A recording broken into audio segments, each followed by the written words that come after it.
کی ہے اس میں ایک بندہ اگر روزانہ نماز جمع کر رہا ہے بغیر عذر کے تو وہ افضلیت غیر افضلیت کا ایشو ہے یا اس پہ گناہ ہوگا؟ نہیں، گناہ تو نہیں کہہ سکتے. اس میں دیکھیں ایک جعلی روایت موجود ہے کہ المستدل الحاکم میں جس نے یعنی نمازیں وقت سے پہلے پڑھ لیں اور وہ جو ہے وہ دوست کی ہے، اس طرح کی روایتیں جعلی روایتیں پیش کرتے ہیں. تو وہ تو نبی علیہ السلام نے خود نمازیں جمع فرمائی ہیں اس طریقے سے، سفر میں بھی فرمائی ہیں، اور میں اکثر اس کے اوپر بولتا بھی رہتا ہوں. تو اگر وہ نمازیں مطلب روٹین میں بھی جمع کرتا ہے تو شرعی اس کے اوپر تو کوئی حکم نہیں لگایا جا سکتا. آپ ذرا سنی شیعہ کی بت پرستی سے باہر نکلیں. جب مسلم شریف میں حدیث ہے وہ 1633 آنورڈ، اس میں عبداللہ ابن عباس سے وہ تابعی پوچھتا ہے کہ نبی علیہ السلام نے نمازیں کیوں جمع کی تھی؟ تو انہوں نے کہا تاکہ امت کے لیے آسانی ہو جائے. اب یہ ایک آسانی دی ہے، آسانی کو روزانہ اویل کرتا ہے، اس کے اوپر شرعی فتویٰ کیسے لگا دیں؟ اگر آپ کہیں بزرگ فرماتے ہیں تو بزرگوں کا علاج تو ہمارے پاس کوئی نہیں ہے، ہم تو احادیث کے اوپر ہی بات کر سکتے ہیں نا. الحمدللہ وکفا والسلام علی عبادہ الذین اصطفى، اما بعد فاعوذ باللہ من الشیطان الرجیم، بسم اللہ الرحمن الرحیم. آج جس ٹاپک پر آپ سے گفتگو کرنی ہے وہ ٹاپک ہے الجمع بین الصلاتین، یعنی دو نمازوں کو جمع کرنا، یعنی ظہر اور عصر کو جمع کرنا، مغرب اور عشاء کو جمع کرنا. اس میں مسلم شریف کی ایک حدیث ہے، حدیث کا نمبر ہے 1633، اور سیدنا عباس رضی اللہ تعالیٰ عنہ کی حدیث ہے. فرماتے ہیں کہ جمع رسول اللہ صلی اللہ علیہ وسلم بین الظہر والعصر والمغرب والعشاء بالمدینۃ فی غیر خوف ولا مطر، کہ نبی اکرم صلی اللہ علیہ وسلم نے دو نمازوں کو جمع فرمایا مدینۃ المنورہ میں بغیر کسی عذر کے. اب اس حدیث سے بعض لوگوں نے یہ استدلال کیا یا تشریح کی. پہلی بات تو انہوں نے یہ کہی کہ اگر کوئی بندہ شریعت کی دی ہوئی آسانی کو اویل کرتا ہے اور روٹین میں روزانہ دو نمازیں جمع کر کے پڑھتا ہے تو شریعت کی طرف سے اس پر کوئی فتویٰ نہیں لگتا اور اسے کسی قسم کا کوئی گناہ نہیں ہے. اور دوسری بات یہ کی کہ اگر بزرگ کہتے ہیں تو بزرگوں کا ہمارے پاس کسی قسم کا کوئی علاج نہیں ہے. آپ سنی شیعہ بت پرستی سے باہر نکلے تو آپ کو پتہ چلے کہ مسلم شریف کے اندر یہ حدیث ہے. اور اس کے ساتھ ایک بات یہ بھی کی کہ بعض لوگ کہتے ہیں جی اس حدیث میں وجہ نہیں لکھی ہوئی، اس حدیث میں یہ نہیں ہے کہ کس وجہ سے آپ نے گٹھی پڑی تھی، فلاں ہے فلاں ہے. تو یہ علماء آپ کو کہانیاں کرواتے ہیں، سچی بات نہیں بتاتے. تو آج ہم نے یہ دیکھنا ہے کہ شریعت مطہرہ نے صحیح مسئلہ کون سا بتایا ہے اور علماء کیا کہتے ہیں، اور ساتھ یہ بھی بتائیں گے آپ کو کہ کہانیاں کون کرواتا ہے. اب اس حدیث میں جو 1633 ہے، مسلم شریف کی روایت ہے، اس کے اندر سیدنا عباس رضی اللہ تعالیٰ عنہ فرماتے ہیں کہ نبی اکرم صلی اللہ علیہ وسلم نے ظہر اور عصر کو جمع فرمایا، مغرب اور عشاء کو جمع فرمایا. اس میں کوئی اختلاف نہیں ہے. علماء کہتے ہیں کہ واقعتاً نبی اکرم صلی اللہ علیہ وسلم نے دو نمازوں کو جمع فرمایا. لیکن نقطہ اختلاف کیا ہے؟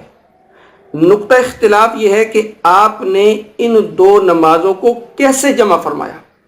اس حدیث میں سے اگر کوئی بندہ مجھے یہ نکال کے بتا دینا کہ نبی اکرم صلی اللہ علیہ وسلم نے دو نمازوں کو کیسے جمع فرمایا تو مسئلہ سالہ حال ہو جائے گا. آپ نے یہ نقطہ اختلاف سمجھنا ہے کہ جمع میں اختلاف نہیں ہے کہ آپ نے جمع فرمایا، لیکن کیسے جمع فرمایا اس میں اختلاف ہے. اگر تو اس حدیث کے اندر یہ ہوتا نا کہ آپ نے دو نمازوں کو جمع فرمایا لوقت ظہر کے وقت میں، یعنی ظہر عصر کو گٹھا پڑھ لیا ظہر کے وقت میں، مسئلہ حل ہو جاتا. یا ہوتا لوقت العصر کہ عصر کے وقت میں جمع فرمایا تب بھی مسئلہ حل ہو جاتا. اگر یہ ہوتا کہ مغرب اور عشاء کو جمع فرمایا لوقت المغربی مغرب کے وقت میں تب بھی مسئلہ حل ہو جاتا. اگر یہ ہوتا کہ آپ نے دو نمازوں کو جمع فرمایا لوقت العشاء عشاء کے وقت میں تب بھی مسئلہ کیا ہو جاتا؟ حل ہو جاتا. آپ نے نقطہ اختلاف ذہن کے اندر رکھنا ہے کہ نقطہ اختلاف یہ ہے کہ آپ نے دو نمازوں کو کیسے جمع فرمایا. یہ اختلاف نہیں ہے کہ آپ نے جمع کیا یا نہیں کیا، یہ تو حدیث میں آتا ہے، صاف لکھا ہوا ہے کہ نبی اکرم صلی اللہ علیہ وسلم نے دو نمازوں کو جمع فرمایا. تین باتیں اس کے ساتھ اور ذہن میں رکھنی ہے. روٹین وائز آسانی کے لیے اگر بندہ روزانہ یہ دو نمازیں جمع کرتا ہے تو شریعت کی طرف سے اس پر کوئی فتویٰ صادر ہوتا ہے یا نہیں ہوتا؟ اگر ہوتا ہے تو فتویٰ صادر کرنے والے کون لوگ ہیں؟ تیسرا یہ کہ یہ بزرگ کون تھے جس کا اس کے پاس علاج نہیں ہے۔ اب ہم نے ترتیب سے ساری باتیں لینی ہیں۔ نمبر 1، سب سے پہلے آج ایک قرآن مقدس کو لیتے ہیں۔ قرآن مقدس کیا کہتا ہے؟ سورۃ النساء اس کی آیت نمبر 103 اللہ رب العزت ارشاد فرماتے ہیں ان الصلاۃ کانت علی المؤمنین کتابا موقوتا، ہم نے ہر نماز کے لیے ایک وقت مقرر رکھا ہے، یعنی اس وقت مقررہ کے اندر اس نماز کو فرض کیا ہے۔ ایک بات سمجھ آ گئی کہ قرآن کہتا ہے کہ اگر کوئی ہر نماز جو ہے ایک وقت مقررہ پر تم پر فرض ہے۔ اچھا جی، اگر وقت مقررہ پر انسان نماز نہیں پڑھتا تو پھر قرآن مقدس کیا کہتا ہے؟ پھر قرآن کہتا ہے فویل للمصلین الذین هم عن صلاتهم ساہون، کہ ہلاکت ان لوگوں کے لیے جو اپنی نماز کو مؤخر کرتے ہیں۔ اچھا، یہ تو قرآن نے کہہ دیا۔ اب ذرا نیچے آئیں احادیث مبارکہ میں۔ سرکار دو عالم صلی اللہ علیہ وسلم کی 2 مرتبہ جبریل امین نے امامت کروائی۔ ابو داؤد کے اندر بھی حدیث موجود ہے اور مشکات کے اندر بھی حدیث موجود ہے، انشاءاللہ ہم اس کا سکین بھی لگا دیں گے۔ جبریل امین نے سرکار دو عالم صلی اللہ علیہ وسلم کو ایک دن امامت کروائی پہلے وقت میں، اور دوسرے دن آپ نے امامت کروائی آخری وقت میں۔ اور پھر جبریل امین نے سرکار دو عالم صلی اللہ علیہ وسلم سے فرمایا الوقت فیما بین ہذین وقتین، آپ کی نماز کا وقت ان 2 اوقات کے درمیان میں ہے۔ پھر سرکار دو عالم صلی اللہ علیہ وسلم نے اپنے صحابہ کو جو تعلیم دی وہ بھی یہی دی۔ مسلم شریف کے اندر حدیث ہے اور حدیث کا نمبر ہے 1391۔ نبی اکرم صلی اللہ علیہ وسلم سیدنا ابو ہریرہ رضی اللہ تعالی فرماتے ہیں کہ ایک شخص آپ کے پاس آیا کہ یا رسول اللہ مجھے آپ سکھلائیں کہ نماز کے اوقات کیا ہیں۔ آپ نے کہا 2 دن تجھے میرے پاس رہنا پڑے گا۔ اس نے کہا جی ٹھیک ہے۔ پہلے دن سرکار دو عالم صلی اللہ علیہ وسلم نے اس کو پہلے وقت میں نماز پڑھائی، پھر دوسرے دن آپ نے دوسرے وقت میں نماز پڑھائی، پھر آپ نے فرمایا وقت صلاتکم بینما رأیتم، تمہاری نماز کا وقت وہ ہے جو تم نے دیکھا، یعنی ان 2 وقتوں کے درمیان میں تمہاری نماز کا وقت ہے۔ اب بتائیں، ان احادیث سے اور قرآن مقدس کی آیات سے اتنی بات سمجھ آ گئی کہ ہر نماز کے لیے وقت مقرر ہے، اس وقت میں نماز کو پڑھا جائے تو ادا، اس وقت کے بعد پڑھا جائے تو نماز قضا۔ اگر نماز قضا نہیں ہوتی، ایک نماز کو دوسری نماز کے وقت میں پڑھنا جائز ہے، تو فرمایا پھر تو قضا کی ڈیفینیشن ختم ہو جاتی ہے۔ اچھا، لیکن حدیث تو ہے کہ سیدنا عباس رضی اللہ تعالی فرماتے ہیں کہ نبی اکرم صلی اللہ علیہ وسلم نے 2 نمازوں کو جمع کیا۔ نقطہ اختلاف یاد ہے کہ کیسے جمع کیا یہ نہیں پتا۔ اچھا، مسلم شریف کے اندر ایک اور حدیث ہے اور حدیث کا نمبر ہے 1562۔ اس حدیث میں آتا ہے کہ انما التفریط علی من لم یصلی حتی یجیء وقت الصلاۃ الاخری، فرمایا کہ نماز کے اندر زیادتی یہ ہے کہ آپ ایک نماز کو اتنا مؤخر کریں کہ دوسری نماز کا وقت آ جائے۔ پہلی حدیث بھی مسلم کی اور دوسری وہ بھی مسلم کی۔ ایک روایت کے اندر آتا ہے کہ آپ نے 2 نمازوں کو جمع فرمایا، دوسری روایت کے اندر آتا ہے کہ ایک نماز کو دوسری نماز کے وقت تک مؤخر کریں، تو یہ نماز کے ساتھ زیادتی ہے۔ اب فقہا نے دیکھا کہ ان دونوں حدیثوں پر اس طرح عمل کیا جائے کہ ایک پر بھی ہو جائے اور دوسری پر بھی ہو جائے، نماز کے ساتھ زیادتی بھی نہ ہو اور جمع بین الصلاتین بھی ہو جائے۔ یہ ہے فقہا کا کارنامہ۔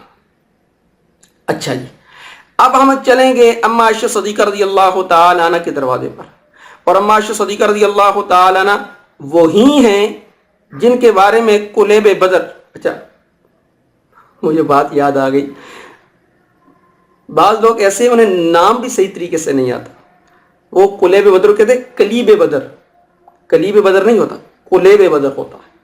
اچھا، کلیب بدر کی جب حدیث اما عائشہ صدیقہ رضی اللہ تعالی عنہ نے سنی نا کہ عمر فاروق رضی اللہ تعالی عنہ کہتے ہیں یسمعون، کہ وہ سنتے ہیں، تو اما عائشہ صدیقہ رضی اللہ تعالی عنہ کے بارے میں یہ کہتے ہیں جی کہ انہوں نے کہا جی اللہ عمر پر اور ابن عمر پر رحم فرمائے کہ یہاں یسمعون کا مطلب ہے یعلمون، گویا کہ اماں جان نے عمر فاروق رضی اللہ تعالی عنہ کی غلطی نکالی کہ یسمعون کا مطلب ہے یعلمون۔ اچھا، یہ وہی اماں عائشہ صدیقہ رضی اللہ تعالی عنہ اب ان کے دروازے پر جاتے ہیں، جی آپ بتائیں کہ ہمارا مسئلہ تو حل نہیں ہوا کہ نبی اکرم صلی اللہ علیہ وسلم نے 2 نمازوں کو کیسے جمع فرمایا۔ اماں جان کہتی ہیں کہ نبی اکرم صلی اللہ علیہ وسلم جب سفر کرتے تھے تو زور کو مؤخر کرتے تھے، عصر کو جلدی پڑھتے تھے، مغرب کو مؤخر کرتے تھے، عشاء کو جلدی پڑھتے تھے۔ یہ حدیث مسند احمد کے اندر 25,039 نمبر ہے، اور مقالات کے اندر حافظ زبیر علی زئی نے جلد 2 اور صفحہ نمبر 191 پر بھی اس حدیث کو نقل کیا ہے۔ لیکن اس حدیث سے بھی ہمارا مسئلہ حل نہیں ہوا، کیونکہ اس حدیث کے اندر بھی صرف اتنی بات آتی ہے کہ اماں جان فرماتی ہیں کہ ایک نماز کو مؤخر کرتے، زور کو مؤخر کرتے، عصر کو جلدی پڑھتے، مغرب کو مؤخر کرتے اور عشاء کو جلدی پڑھتے، لیکن وقت پھر بھی نہیں ہے کہ کیسے پڑھتے تھے۔ چلے اور آگے چلتے ہیں، پھر مولا علی کے پاس چلتے ہیں، سیدنا علی مرتضیٰ رضی اللہ۔ اس سے مجھے ایک اور بات یاد آ گئی، ایک آدمی ہے میرے پاس، مجھے آگے کہنا جی علی مرتضیٰ رضی اللہ تعالیٰ عنہ کو مولا کہنا جائز ہے؟ میں نے کہا جی کہنا جائز ہے۔ وہ خاموش ہو گیا۔ کہنے کہ جی پھر کہنے کہ کیسے کہنا جائز ہے؟ میں نے کہا جی حدیث میں آتا ہے من کنت مولاہ علی مولاہ۔ پھر تھوڑی دیر گزری، پھر وہ کہنے لگا یہ جی علی المرتضیٰ رضی اللہ تعالیٰ عنہ کو علیہ السلام کہنا جائز ہے؟ میں نے کہا جی کہنا جائز ہے۔ پھر وہ خاموش ہو گیا۔ میں نے کہا جی ابو بکر علیہ السلام کہنا بھی جائز ہے، عمر علیہ السلام کہنا بھی جائز ہے، عثمان علیہ السلام کہنا بھی جائز ہے، علی علیہ السلام کہنا بھی جائز ہے۔ خاموش ہو گیا۔ پھر تھوڑی دیر کے بعد وہ مجھے کہنے لگا کہ یہ جی المحنت المفنت کے اندر امام ابو حنیفہ کے نام کے ساتھ رضی اللہ عنہ لکھا ہوا ہے۔ میں نے کہا اچھا، کہا مجھے تو نہیں پتا تھا، آپ مجھے نکال کے دکھائیں۔ مجھے نکال کے اس نے دکھایا۔ تو میں نے کہا جی بات یہ مجھے یہ بتائیں کہ علیہ السلام ویسے کس کے ساتھ لگتا ہے؟ کہنے لگا جی کہ انبیاء کے ساتھ۔ تو میں نے کہا جی علی المرتضیٰ رضی اللہ تعالیٰ نبی ہیں؟ تو کہنے لگا جی کہ نہیں۔ کہتا لیکن بخاری میں آتا ہے، کہتا بخاری شریف میں آتا ہے کہ ان کے ساتھ علیہ السلام لکھا ہوا ہے۔ میں نے کہا اچھا۔ میں نے کہا بخاری شریف میں آ جائے تو علیہ السلام کہنا جائز ہے؟ کہتا جی ہاں۔ میں نے کہا جی بہت اچھی بات ہو گئی۔ میں نے کہا انبیاء کے ساتھ علیہ السلام کہنا چاہیے، اور علی المرتضیٰ رضی اللہ تعالیٰ کے ساتھ علیہ السلام اس لیے کہتے ہیں کہ بخاری شریف میں آیا ہے؟ کہتا جی جی جی۔ میں نے کہا اچھا۔ میں نے کہا کہ رضی اللہ عنہ کے ساتھ آتا ہے؟ کہتا ہے صحابہ کے ساتھ۔ تو میں نے کہا امام ابو حنیفہ رحمہ اللہ تعالیٰ کے ساتھ آ جائے تو اعتراض ہے؟ کہتے ہاں۔ میں نے کہا اچھا میں ایک سوال کر سکتا ہوں؟ کہتے جی کریں۔ میں نے کہا اچھا یہ بتا امام ابو حنیفہ رحمہ اللہ تعالیٰ نیک تھے یا برے تھے، بدکار تھے؟ کہتا نہیں نیک تھے۔ کہتے یہ مسائل ان کی طرف منسوب ہیں۔ میں نے کہا نہیں اس بات کو چھوڑ دیں، امام ابو حنیفہ رحمہ اللہ تعالیٰ نیک تھے یا بدکار تھے؟ کہتا ہی نیک تھے، صالح تھے۔ اچھا میں نے کہا یہ بتا کہ نبی اکرم صلی اللہ علیہ وسلم کی اتباع کرنے والے تھے؟ کہتے جی کرنے والے تھے۔ میں نے کہا اچھا صحابہ کی بھی اتباع کرنے والے تھے؟ کہتے کرنے والے تھے۔ میں نے کہا مہاجرین کی بھی کرنے والے تھے؟ کہتے یہاں کرنے والے تھے۔ میں نے کہا انصار کی بھی کرنے والے تھے؟ کہتے یہاں کرنے والے تھے۔ جب میں نے پکا کر لیا نا، اچھا میں نے کہا اب یہ بتا اگر اللہ کہہ دے امام ابو حنیفہ رحمہ اللہ تعالیٰ کو رضی اللہ عنہ تو پھر مان لے گا؟ کہتا یہ کیسے ہو سکتا ہے؟ میں نے کہا اچھا کیسے ہو سکتا ہے؟ میں نے کہا یہ بتا بخاری میں علیہ السلام آیا تو نے مان لیا؟ کہتے مان لیا۔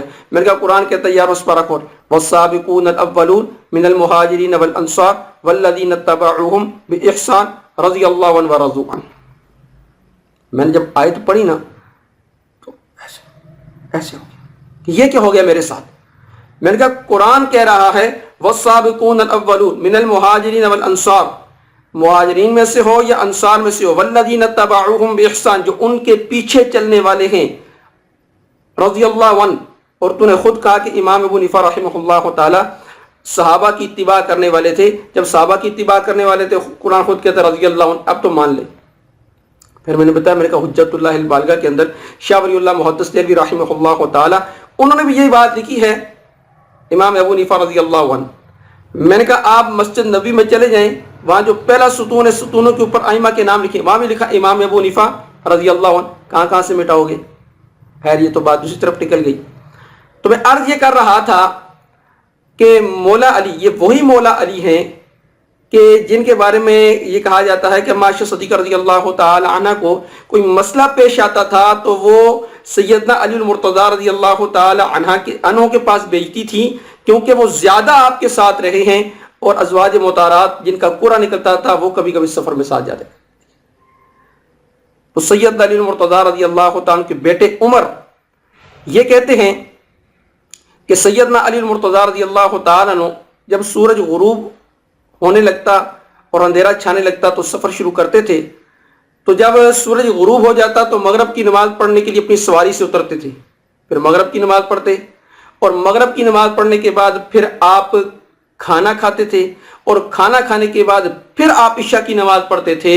یہ حدیث سنن ابی داؤد کے اندر حدیث کا نمبر 1234، اور اس حدیث کو مقالات کے اندر شیخ زبیر علی زئی نے بھی نقل کیا ہے صفحہ 190 جلد نمبر 2 میں، اور یہ بھی ساتھ ہے کہ سندہ صحیح، اس کی سند بھی کیا ہے، بالکل صحیح ہے۔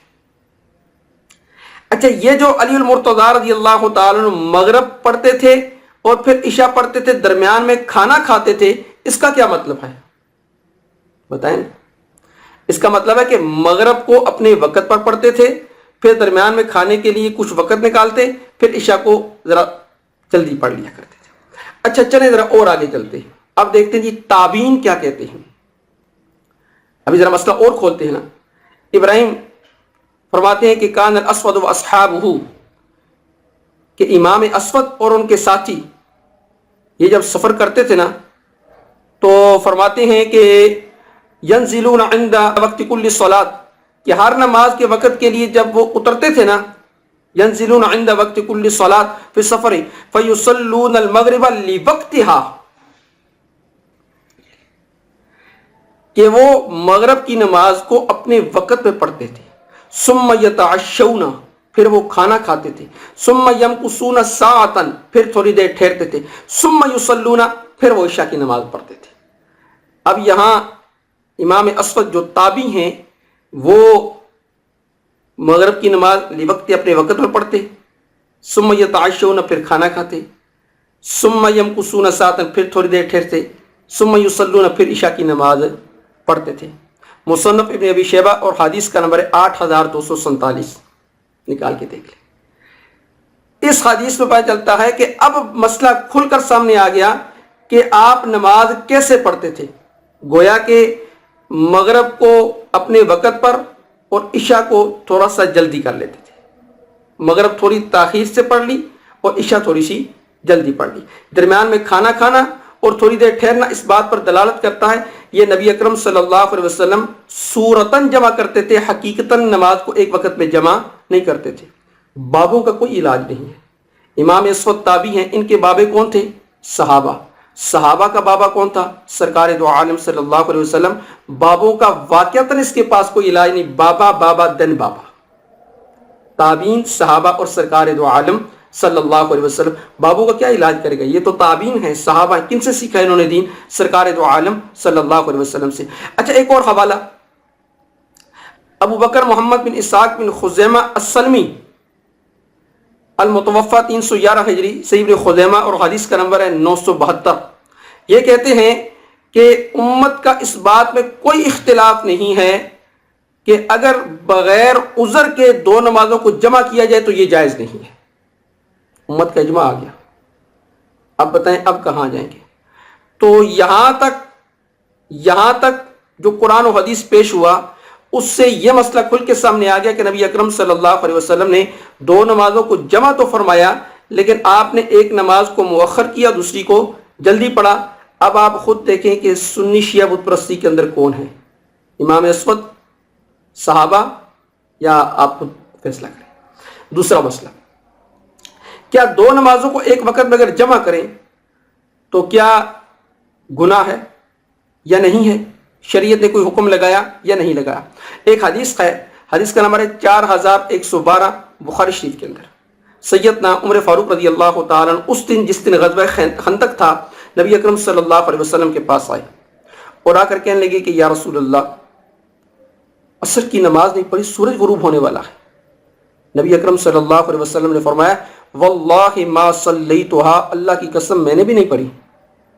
پھر حدیث میں آتا ہے فصل العصر بعد ما غربت الشمس، نبی اکرم صلی اللہ علیہ وسلم نے سورج کے غروب ہونے کے بعد پھر آپ نے عصر کی نماز پڑھی اور پھر آپ نے مغرب کی نماز پڑھی۔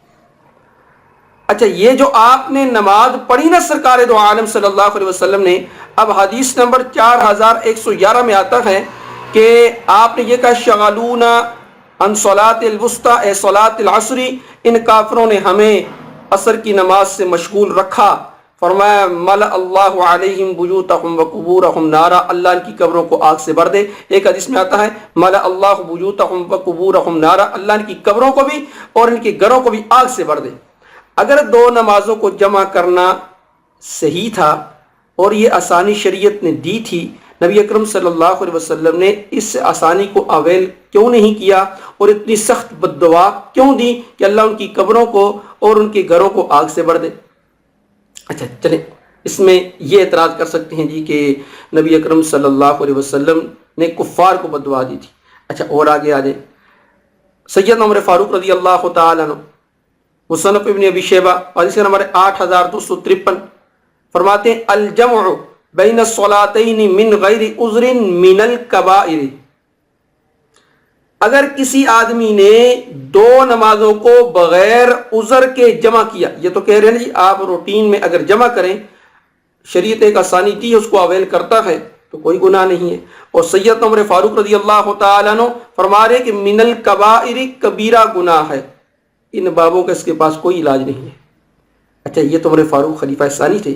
اچھا ابو موسیٰ اشعری رضی اللہ تعالیٰ سے پوچھتے ہیں وہ کیا فرماتے ہیں؟ وہ بھی یہی بات ارشاد فرماتے ہیں الجمع بین الصلاتین من غیر عذر من الکبائر، بغیر عذر کے جس نے دو نمازوں کو جمع فرمایا، فرمایا اس نے کبیرہ گناہ کیا۔ نہیں، بابوں کا کوئی علاج نہیں۔ سید عمر فاروق رضی اللہ تعالیٰ کا کیا علاج کریں گے اور ابو موسیٰ اشعری رضی اللہ تعالیٰ کا کیا علاج کریں گے؟ ہاں، ان کی جہالت کا ہمارے پاس کوئی علاج نہیں ہے۔ اب ایک میرا سوال ہے، ابھی میں نے ایک اور حوالہ پیش کرنا ہے، اس پر میں ابھی سوال کرنے لگا ہوں۔ سوال یہ ہے کہ کہتے ہیں نہ میں وہابی نہ میں بابی نہ میں مسلم علمی کتابی، میں ہوں مسلم علمی کتابی، اور میں کہتا ہوں نہ یہ وہابی نہ یہ بابی نہ یہ مسلم علمی کتابی، یہ ہے خرابی، یہ ہے فسادی، مرزا مرزائی کا، قرآن کا نہ دائی کا۔ آپ کہیں یہ بات کیوں کی آپ نے؟ اب اس نے کہا جی اگر کوئی یہ آسانی روزانہ اویل کرتا ہے، روٹین میں دو نمازوں کو جمع کرتا ہے، شریعت نے اس پر کسی قسم کا کوئی فتویٰ نہیں لگایا، کوئی مسئلہ نہیں ہے، کوئی گناہ نہیں ہے۔ اب یہ حدیث پیش کرے کہ کس حدیث کے اندر آتا ہے کہ اگر کوئی بندہ روٹین میں اس آسانی کو اویل کرتا ہے اور دو نمازوں کو جمع کرتا ہے، شریعت اس پر کوئی فتویٰ نہیں لگایا؟ اگر تو یہ حدیث پیش کرے گا تو پھر تو بات ہے، اگر نہیں اس کا مطلب ہے کہ اس کے ماننے والے وہ وہابی بھی ہیں اور بابی بھی ہیں، یعنی اس کو بھی مانتے ہیں، اس کی باتوں کو بھی مانتے ہیں۔